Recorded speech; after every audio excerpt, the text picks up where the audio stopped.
Some players see their decline based on several factors such as age or a new team or a change of system that didn't fit their style of play. For others, unfortunately, the sources of their demise and misfortune was none other than the supposed love of their lives. These basketball players got to realize that, well, maybe love is not always a fairy tale after all. In today's countdown, we'll take a look at some of your favorite NBA players who have been through the worst of times, both personally and professionally because of a rocky relationship with their girlfriend or wife. Before we get started though, do you want to win a PS5 with NBA 2K21 and Madden NFL 21? Leave a like, comment, subscribe, and turn on notifications to enter the giveaway. Steve Nash's relationship with his ex-wife was so messed up that we couldn't help but put it here. Steve Nash is one of the most popular and prominent names in NBA history. The Canadian-born former NBA player was a 2-time MVP and 8-time All-Star point guard who guided some of the most dynamic offenses in NBA history. Nash is remembered by many who watched his game as one of the most unselfish and creative floor generals of all time. A 6'3" wizard who tormented defense with his excellent shooting touch, superb vision, and a futuristic understanding of positioning and angles.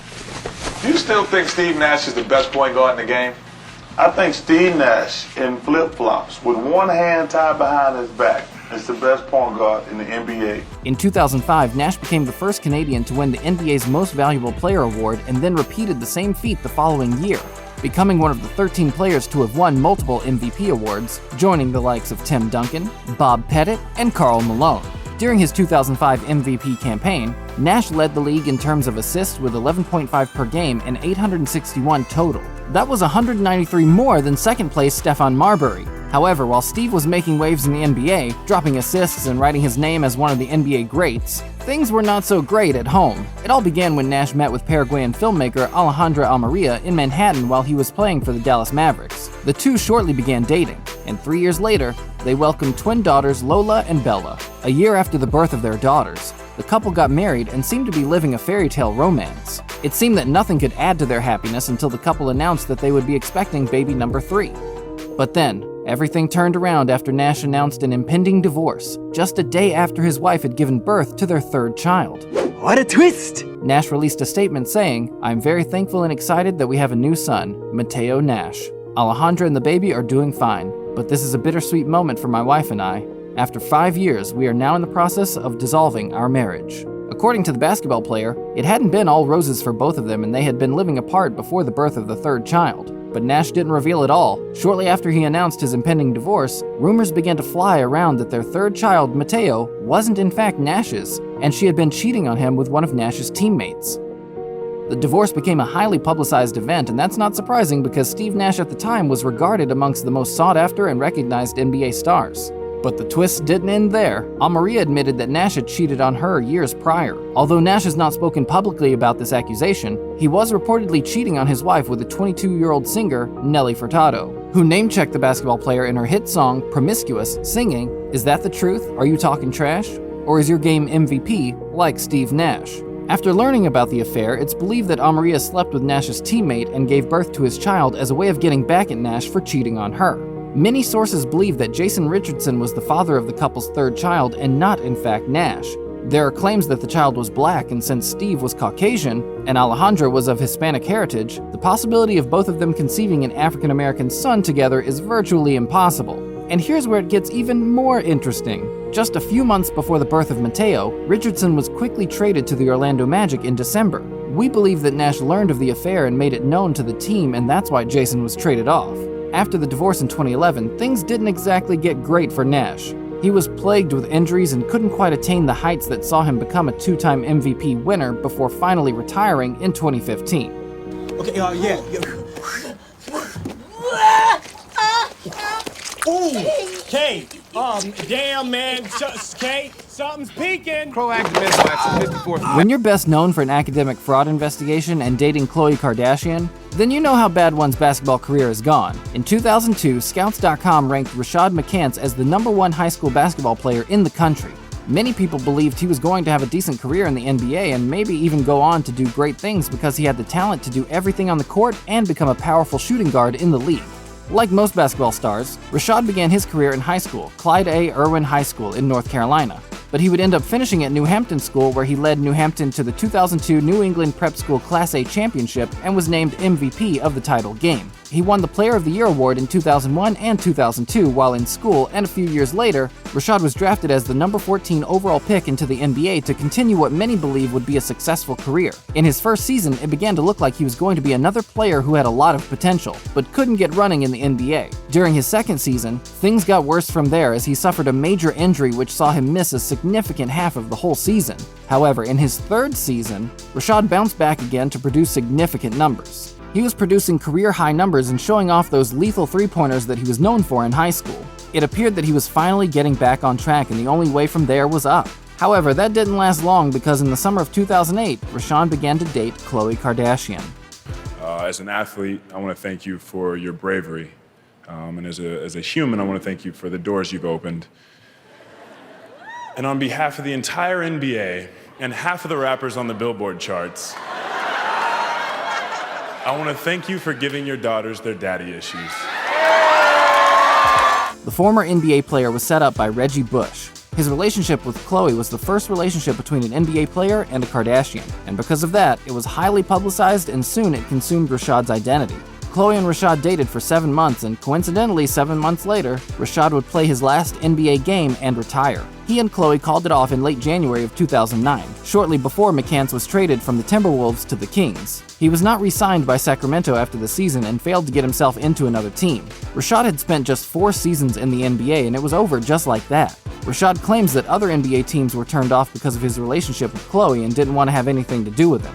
During an interview in 2017, Rashad said that his biggest regret was dating Khloe. He also claimed that his highly publicized relationship with the reality TV star made people and teams doubt his commitment to the NBA. Without that situation in play, I'm a 60 to 70 million player, easily. Well, we don't know about that, Mccants. Mccants bounced around the D-League and several international leagues, going from Puerto Rico to China to the Philippines to France and other countries before finally hanging it up in 2015. It's definitely sad to watch, as there were less talented people than Rashad who carved out a nice basketball career in the National Basketball Association. In early 2014, rumors began to spread that Chandler Parsons was dating Kendall Jenner. After it became confirmed that they were indeed dating, the relationship would last to 2016.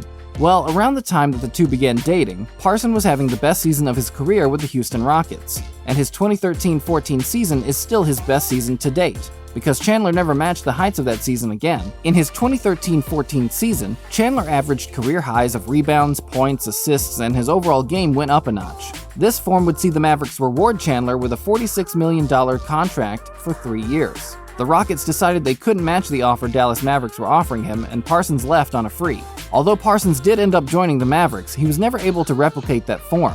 A mixed run of injuries and troubles with his knees, as well as surgeries, saw him miss a series of games, and he could never replicate that form. After his stint with the Mavericks, Parsons would sign a ridiculous 4-year contract worth $94 million with Memphis Grizzlies. But it was here Parsons' career suffered a massive downturn. His injury woes continued to tear him apart, ruining what was supposed to be a terrific career. Is it a coincidence that all this happened while he was with Kendall and subsequently after they broke up? Well, we'll let you decide. For someone with a wicked beard, it seems that James Harden is definitely no wise old sage when it comes to women. Harden was the 3rd overall pick in the NBA draft when he was starting up his career as a professional NBA player. However, his 2009 season was underwhelming, and that's us being fair. At this time, Harden was already dating a hard-nosed rapper, Trina, who he would later dump via a text message in 2012. In 2015, Harden had become the main man for the Houston Rockets, and he was dropping a career-high number of points and assists at the time. And the man even took his team as far as the Western Conference Finals that year. Harden was making such waves and performing his iconic celebration that you couldn't help but notice the man with the wicked beard dictating the game wickedly. The following season was supposed to be the moment for Harden to win that NBA championship that had continued to avoid him. But as luck would have it, he met Khloe Kardashian. And we know how the story goes when you meet a Kardashian. Are we the only ones that think that maybe there's a curse with NBA players and the Kardashians? His meeting the reality star would cast a heavy shadow over Harden's game, and the Rockets would end up with a disappointing 27-28 record. During his time with Khloe, Harden was committing a career-worst 4.5 turnovers a game and shooting just 42.7% from the floor, his worst mark since his rookie season. Thanks, James.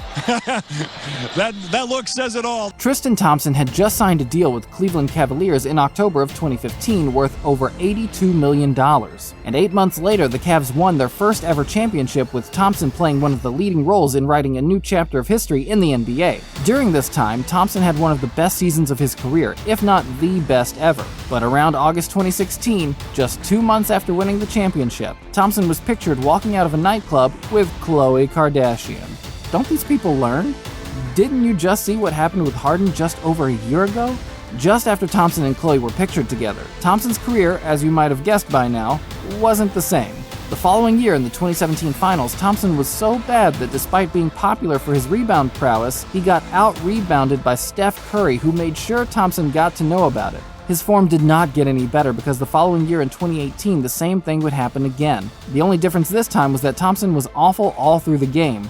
Like, really awful. Everything from his minutes to his numbers all dropped to alarming numbers, and when he did play, he was a shadow of his former self. He went from being one of the best rebounders in the league to a complete joke.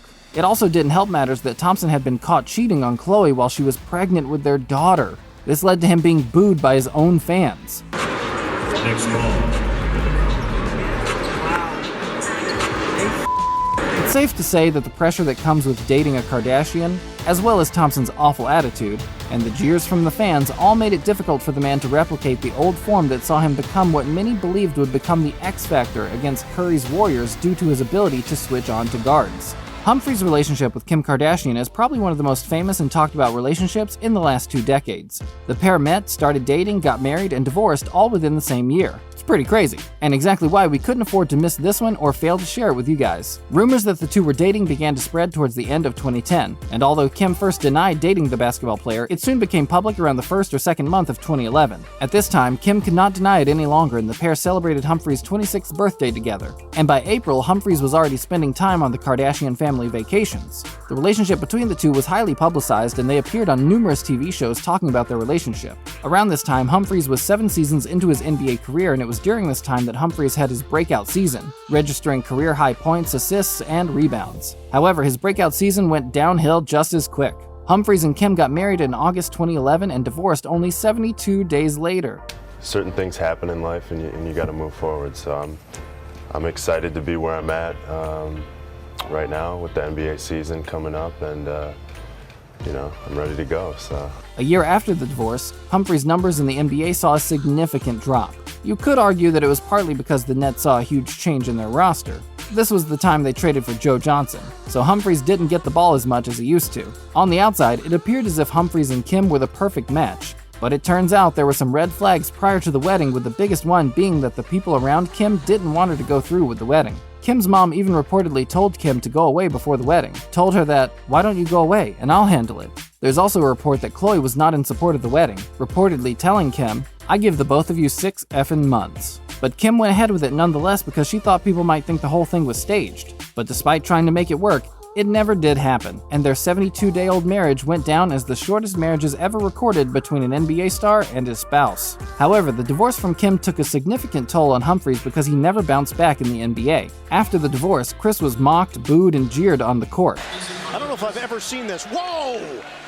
And he himself branded his marriage and divorce embarrassing and brutal. He said, "I should have known what I was getting into. I was definitely naive about how much my life was going to change. There's definitely a lot about that world that was not entirely real, but our actual relationship was 100% real. When it was clear it wasn't working, what can I say? It sucked. It's never easy to go through the embarrassment of something like that with your friends and your family, but when it plays out so publicly, in front of the world, it's a whole other level. It was brutal." Chris began to suffer from acute anxiety, especially in crowds, and locked himself away. Speaking about it, he said, "There was about a year when I was in a dark place. I didn't want to leave my room. You feel like the whole world hates you, but they don't even know why. They don't even know you at all. They just recognize your face, and they're on you. I didn't want to be Chris Humphreys. It's the craziest feeling in the world." Lamar and Chloe's relationship was mysterious and somewhat unusual. Lamar met the Kardashian sister in 2009 and officially began dating in September. A month later, they were married. And if that's not unusual, I don't know what else would fit that bill. The relationship between the pair was highly publicized, and Lamar would go on to feature on a lot of the Kardashians' hit popular reality show, Keeping Up with the Kardashians. As an outsider or fan watching the couple, nothing really seemed wrong. They didn't appear as the perfect couple, but the pair looked perfectly okay together. A couple months after their marriage, Lamar won his second championship with the Lakers, so everything looked fine and dandy.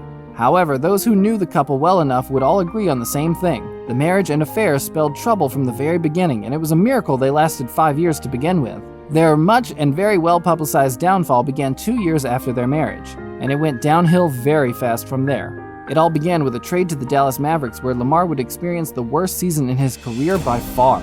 Odom appeared to be struggling the entire season, and mentally he was just not there. The former two-time NBA champion didn't seem like he was enjoying his basketball, and struggled to train well during his practice sessions. Speaking about this, Lamar said, "When you have relationships with people and there are hard times, you know how to deal with one another. When you don't, it's obvious." There are many ways to interpret that, but one thing is for sure, and that's that he was not in the right state of mind. In 2013, Lamar would play his final NBA game, which is coincidentally the same year that Chloe filed for divorce. However, the divorce did not sit well for Lamar, and 2 years later, Lamar was found unconscious in a brothel. He had OD'd and was in a coma where the NBA star suffered 12 strokes and 2 heart attacks. During this time, Chloe did not leave his side and stayed until he recovered. After Lamar finally recovered, his NBA career was pretty much over. During an interview where Lamar spoke about just how bad things got for him, he said, "At that point in my life, I was doing coke every day. Pretty much every second of free time that I had, I was doing coke. I couldn't control it." Lamar's story is probably the most tragic one in recent history. Don't forget to like, comment, and subscribe, and don't forget to hit that notifications button so you don't miss another one of our videos. We'll see you soon, latest Hoops fans. Until then, keep shooting your shot.